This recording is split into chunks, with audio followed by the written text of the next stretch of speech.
Hi, and welcome back to my Biblical History series. Today we're going to talk about Solomon and the final days of the united monarchy in Israel. So let's start off with Solomon. Solomon was born into a position of extreme advantage. He had peace on every side. He had it made. No one dared to go to war with his kingdom. No one dared to raid him. All of his neighbors that were not paying him tribute were, at the very least, being very friendly to him and sending him gifts. Friendship on every side, everyone afraid to spit on the sidewalk around Israel, because they thought that he was like his father. And indeed, Solomon was very wise, but he's going to do some things that are not going to be good for the kingdom, and oftentimes people misunderstand Solomon's kingship. They think that people are bragging about a golden age, when in fact, we're going to see that things are significantly different. So first of all, let's talk about why was Solomon as rich as he was. First of all, Solomon was living amongst the plunder that David took. David plundered lots and lots of cities, and he took all their stuff. He took their gold and their silver and their bronze. People are paying him tribute, whether tribute in precious metals or in wool. He is collecting tribute from all of his neighbors. Secondly, he has incredibly good trade relations with Tyre, and the Phoenicians are the ancient traders of this time. They trade all over the place. They have so many different trade goods, dyes, glass, fine woodworking. These guys get it all, and they make lots and lots of money, and they trade with Israel, and Solomon makes a lot of money in trade. Also, because of his political dominance, there are two trade routes by land that lead from Egypt and their control over the Nile and Africa and all those trade goods, and Asia and the rest of the world. One of them runs along the coast. It's called the Coastal Highway, and Solomon is in control of that. The other one runs along the tips of the mountains. It's called the King's Highway, and Solomon controls that. He has a stranglehold on trade. Now, this is not just going to be during Solomon's time. These trade routes are going to be very important for the rest of history. Keep them in mind, because this is why Israel is not going to get left alone very much, because they are right there at trade routes that move between Asia and Africa, and it's the only land route through there, and they control it. They control it militarily from that fortress known as Jerusalem. Finally, Solomon also has a new source of wealth that he started doing: forced labor. Not just the forced labor of his enemies, which is something that David had. Instead, this is also the forced labor of the other tribes of Israel. Everyone but Judah is forced to go do forced labor, whether they're working on the building projects for Solomon in Jerusalem, or if they're being shipped off to Tyre and Zidon, so that their labor can be used to offset the costs of lumber for building the temple. The children of Israel, all the other 11 tribes. Now, Solomon's wealth is proverbial. It talks in the Bible about how much food he had, how much money income he had, gold, silver. It says that silver wasn't even esteemed as a precious metal. It was just too common in Israel. They were just too wealthy. It talks about how he would produce tons and tons of chariots, and he would get his horses from Egypt, and he was a major trading center for chariots and for horses. It talked about, it's almost like he's Scrooge McDuck swimming around with all this stuff. And everyone comes from everywhere to listen to all of his understanding and knowledge and his great wisdom that he possesses. And Solomon is also, in case you didn't know, well known for having hundreds of wives. Between his wives and his concubines, he has about 1,000 in his harem. And that is really a lot, even for an ancient Near Eastern monarch. Ancient Near Eastern monarchs were known for having large harems. Solomon was excessive in that way. And the danger is that you might think, somehow, that this is a bragging session, that so great is Israel that this guy is so great and so magnificent that he has all of these things. But in fact, if you understand the Bible, you're going to understand that these are not bragging sessions. These are indictments that come at Solomon one after another. Allow me to read for you a passage from Deuteronomy. Now, Deuteronomy was written by Moses for the children of Israel to tell them how they should live when they enter into the land of promise. And it has specific instructions for lots and lots of things. And one of those instructions is the instructions for how, if they should have a king, how that king should behave himself. And I want you to pay careful attention to what this says about how a king should behave himself, because it's instructive in the case of King Solomon.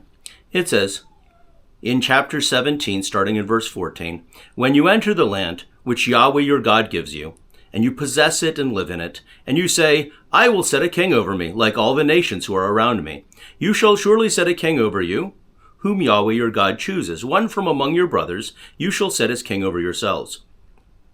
You may not put a foreigner over yourselves, who is not your brother. Moreover, he shall not multiply horses for himself, nor shall he cause the people to return to Egypt to multiply horses. Yahweh has said to you, you shall never again return that way. And he shall not multiply wives for himself, or else his heart will turn away, nor shall he greatly increase silver and gold for himself." This passage reads like a checklist of all the things that Solomon did that he wasn't supposed to do. Check, wives. Check, gold. Egypt, horses and chariots. Check, check. The man did everything he wasn't supposed to do.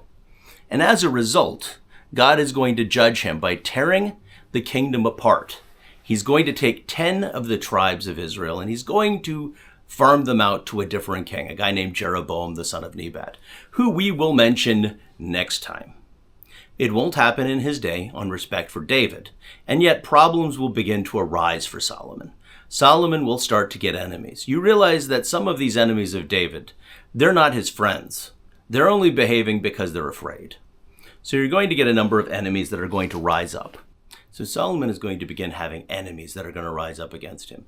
These guys were being well behaved, not because they were his friends, but because they had been quelled by the power of David. And now they're going to start rising up again. So what's going to happen is that Hadad the Edomite is going to start rebelling, and he's going to be forced to take shelter in Egypt from the large armies that Solomon is able to field. Also, there's going to be a guy named Rezin, and he is going to be a former follower with a war band who used to work for Zobah, but then he's going to go and take Damascus, and they're going to start throwing off the yoke of Israel over in Damascus. And these guys are going to be a big deal later, especially for Israel, who's going to have to deal with them. Because like I've mentioned before, the Arameans are no joke. They're very dangerous. And if God is not fighting against them, they're going to be proving to be more than a handful for the kingdom of Israel. And lastly is one of Israel's commanders, a guy named Jeroboam, the son of Nebat. Jeroboam, the son of Nebat, is going to have a prophet appear to him and let him know that he is going to be the next king of Israel. And when Solomon finds out about this, because I guess they weren't keeping it a secret, he's going to say, "Send me Jeroboam, the son of Nebat, that I may have a good conversation with him." And Jeroboam's going to flee to Egypt. And then Solomon's going to go through the rest of his life. And when he dies, his son Rehoboam is going to take over. And Jeroboam is going to show back up with the children of Israel. And they're going to say, "Hey, if you want us to remain loyal to you, Rehoboam, you need to stop being so harsh to us, man. You're going to need to stop making us do forced labor for Judah." And Rehoboam is not going to do what he's supposed to do. He's going to figure that he's the big man, and he's going to tell the children of Israel that not only is he going to give them forced labor, if you thought things were hard during my father, King Solomon, just wait until I take over, because I'm going to make things even harder. I am a tougher man than he is. And so Jeroboam, the son of Nebat, is going to be proclaimed king of Israel, and 10 tribes are going to follow him, and they're no longer going to follow after the house of David. And the fact is that this brief unification between Saul and Solomon is not super surprising. If you read the Judges carefully, you're going to find that oftentimes when Judah's having problems and they call for help from the other tribes, it's a little lackluster. And when the other tribes are having problems, they'll call for help from Judah, and it's going to be a little lackluster. They're not as united as some of the others. There's a definite rivalry between the tribe of Ephraim and the tribe of Judah, which is going to play itself out at this time to a division. And after this, there are going to be two kingdoms. In the south is going to be the house of David, which is going to still have Jerusalem and is still going to have the temple. And in the north, there's going to be a kingdom that passes between different dynasties of wicked kings. The first of all is that of Jeroboam, the son of Nebat, who we'll talk about next time. Now, some of the southern kings are good, and some of the southern kings are evil, but they're going to be descendants of David, because God made a promise to David that his king would sit on the throne forever. And the fact is that ultimately, I hope I don't have to tell you, this is going to take place and be promised and fulfilled in Jesus, who is going to eternally reign on the throne of David forever. And that doesn't go away just because Solomon messed up and got too much gold and got too many horses and went back to Egypt and had too many wives. That's not going to go away, because God is faithful and he keeps his promises. His promises to Abraham, his promises to Moses, his promises to David. They're still good. But the experience of the people in Israel is they're going to divide into two. There's going to be a southern kingdom, and then there's going to be a northern kingdom. And for all appearances, the northern kingdom is going to be the most powerful and the more important. And we'll discuss that next time on Bible History Man. Well, that's another one of my episodes. Thank you so much for watching the whole way. If you have any questions, please leave them in the comments below. I love to answer questions. And if you're interested in it, I would love to talk about it. Also, if you have any other ideas about things that I could tell you about biblical history, I'm always open to suggestions, because it's what you want to hear that I would like to talk about. Now, if you like biblical history, like I like biblical history, or even a fraction as much as I like biblical history, I have a book out called A Helpful Handbook of Hebrew History. And it's available on WisePath Books or Amazon.com, and the links are in the comments below.